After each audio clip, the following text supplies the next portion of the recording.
Hello అండి. నా పేరు డాక్టర్ వివస్వన్. నేను associate professor at Osmania medical college, Hyderabad. నేను సైకియాట్రిస్ట్‌ని. ఈ హాస్పిటల్‌లో గత 12 సంవత్సరాలుగా పనిచేస్తున్నాను. ఇంతకుముందు చెప్పినట్టే కొంతమందికి హైపర్ యాక్టివ్ సెక్షువల్ డిజార్డర్ ఉన్నట్టే కొంతమందికి హైపో యాక్టివ్ సెక్షువల్ డిజార్డర్ కూడా ఉంటుంది. అంటే వాళ్ళకి ఆ యొక్క సెక్షువల్ కోరికలు రావడం అనేది చాలా తగ్గుతుంది. వాళ్ళకి ఆ డిజైర్ అనేది ఉండదు. మీద ఉండాల్సిన కోరికలు ఉండవు. దీనికి చిన్నప్పటి నుంచి కొన్ని కారణాలు ఉండొచ్చు. కొన్నిసార్లు మధ్యలో అక్వైర్డ్ అంటే మధ్యలో కొన్ని రకాలైన సిచ్యువేషన్స్‌ని వాళ్ళు చూడడం వల్ల వాళ్ళకి ఏర్పడిన అభిప్రాయాల వల్ల కూడా ఇలా జరగవచ్చు. కొన్నిసార్లు హార్మోనల్ ఇష్యూస్ వల్ల ఉండడం వల్ల కూడా ఇలాంటి ఇష్యూస్ రావచ్చు. మేజర్‌గా ఈ మధ్య మేము చూస్తున్న పేషెంట్స్‌లో ఎక్కువగా రిలేషన్‌షిప్ ఇష్యూస్ అనేటివి చాలా ఎక్కువగా ప్రిడామినెంట్‌గా కనబడుతున్నాయి. ఏ భార్యాభర్తల మధ్యలో అయితే సయోధ్య సరిగా లేదు, వాళ్ళు కాసింత ఈ మధ్య కీచులాడుకుంటున్నారు ఎక్కువగా, అలాంటి వాళ్ళలో ఈ హైపో యాక్టివ్ అనేది చాలా ఫ్రీక్వెంట్‌గా కనబడుతుంటుంది. జనరల్‌గా వీళ్ళకేంటంటే సెక్స్ మీద పెద్దగా ఇంట్రెస్ట్ ఉండదు.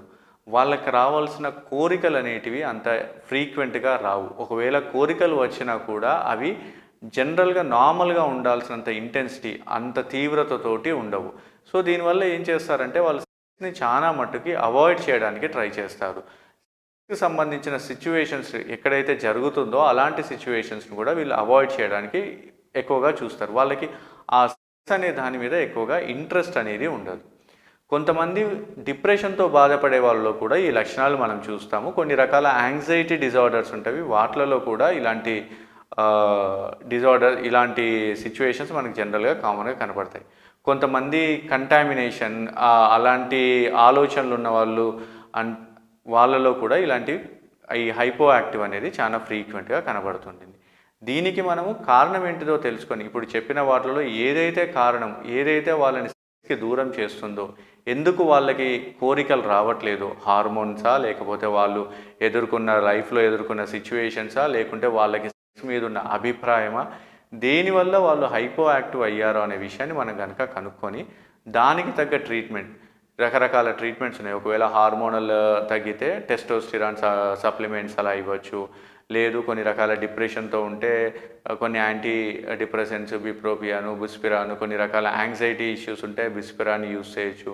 కొన్ని రకాల అదర్ ఫిజికల్ ఇష్యూస్ ఉంటే ఆ ఫిజికల్ డిజార్డర్‌కి సంబంధించిన ట్రీట్మెంట్ ఇచ్చి ఈ యొక్క ప్రాబ్లమ్ నుంచి మనం ఈజీగానే వాళ్ళని దూరం చేయొచ్చు.